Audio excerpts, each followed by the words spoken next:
ఎటు చూసినా చుట్టూ కొండలు గుట్టలు, నేల మీద రాళ్ళు రప్పలు, వర్షాలు అంతంత మాత్రమే. నీటి వనరులు తక్కువే.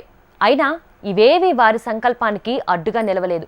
పట్టుదలతో చెమటోడిస్తే సాధ్యం కానిది ఏది ఉండదని నిరూపిస్తున్నారు. రాళ్ల నేలల్లో రతనాల పంటలు పండిస్తూ తోటి రైతాంగానికి ఆదర్శంగా నిలుస్తున్నారు కామారెడ్డి జిల్లా సాగుదారుడు. మట్టి నేలల్లో ఆరుగాలం శ్రమించి పంటలు పండిస్తే కానీ ఫలితాలు అంతంత మాత్రమే లభిస్తాయి.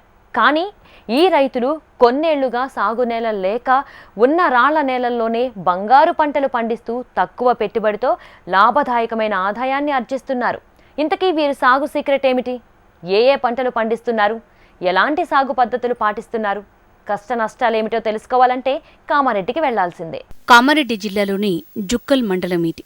కర్ణాటక, మహారాష్ట్ర సరిహద్దుల్లో ఉన్న ప్రాంతం ఇది. ఈ మండలం అంతా కూడా ఎటు చూసినా కొండలు, గుట్టలు, ఎత్తుపల్లాలతో దర్శనమిస్తుంది. చూడ్డానికి ఎంతో ఆహ్లాదకరంగా కనిపిస్తున్నప్పటికీ ఈ ప్రాంతంలో ఇంచు సాగు భూమి లేదు. రాళ్లు రప్పలతో నిండిన ఎర్రరేగడి భూములే అధికంగా కనిపిస్తాయి. అలాంటి భూముల్లోనూ రైతులు సిరులు పండిస్తున్నారు. 60-70% రాళ్ళలో ఉండే భూములే ఉంటాయి, గట్టు భూములు ఎక్కువ ఉంటాయి. ఈ రాళ్ళని రత్నాలుగా భావించి దీన్ని సాగు చేసుకుంటే ప్రతి సంవత్సరం రాళ్ళు వెళ్ళినా పక్కకు తీసేసి తట్టె వేస్తాము. మొత్తం అవే రాళ్ళతోని తట్టె పెట్టుకుంటాము.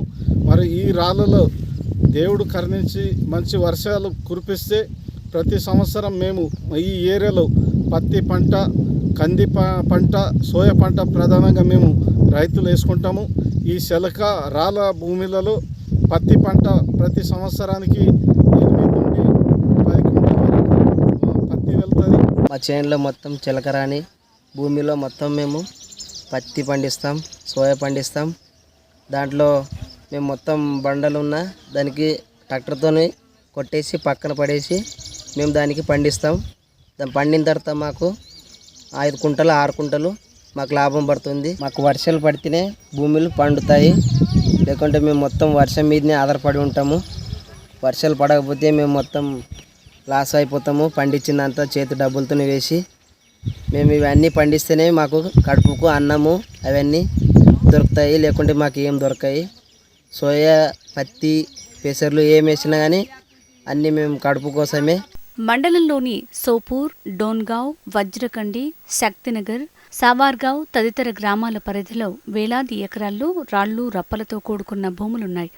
ఆ నేలల్లోనే పత్తి, పెసర, మినుము, సోయా, కంది వంటి పంటలను పండిస్తున్నారు ఇక్కడి రైతులు. వర్షాధార పంటల సాగులో తక్కువ పెట్టుబడితో లాభదాయకమైన ఆదాయాన్ని ఆర్జిస్తున్నారు. పంట సాగుకు ముందు భూముల్లో ఏడాదికి 2 సార్లు రాళ్లను ఏరిపారేస్తారు. ట్రాక్టర్తో నేలను చదును చేసుకుంటారు. విత్తు వేసింది మొదలు పంట చేతికొచ్చే వరకు నిరంతరం శ్రమిస్తూ మంచి దిగుబడుల్ని సాధిస్తున్నారు. సాగు భూములు లేవని మదన పడకుండా ఉన్న రాళ్లలోనే రత్నాలను పండిస్తూ ఆదర్శంగా నిలుస్తున్నారు ఇక్కడి రైతులు. మాది గట్టు భూమి ఉంటుంది. ట్రాక్టర్ కొట్టినప్పుడు రవ్వు తీరేస్తేనే అరకతనకు వస్తుంది. ఒక్క బ్యాగ్ సోయా వేస్తే 2 కుంటలు అవుతాయి. మీది వర్షం పడితేనే పంట వస్తుంది, లేకుంటే పంట రాదు, ఏం రాదు. నాకు 2 ఎకరాల భూమి ఉన్నది. ఎకరంకు ఒక పైలి మినుము వేస్తే 2 మొన అవుతాయి, 1 కుంటలు అవుతాయి, ఇంతే అవుతుంది. సోయాబీన్ వేస్తాం. వర్షం లేకపోతే ఏం చేయలేదు సార్. వర్షం పడితేనే ఒక 7 కుంటల దాకా వెళ్తాయి.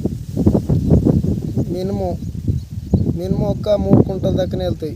రాళ్ళ భూమి ఇది ఏం పండదు. రాళ్ళు ఎత్తేస్తేనే వర్షం మంచిగా పడితేనే పండుతుంది.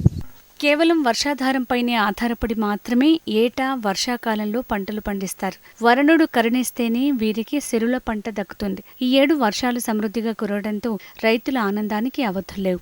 పత్తి వంటి వాణిజ్య పంటను పండిస్తున్నారు.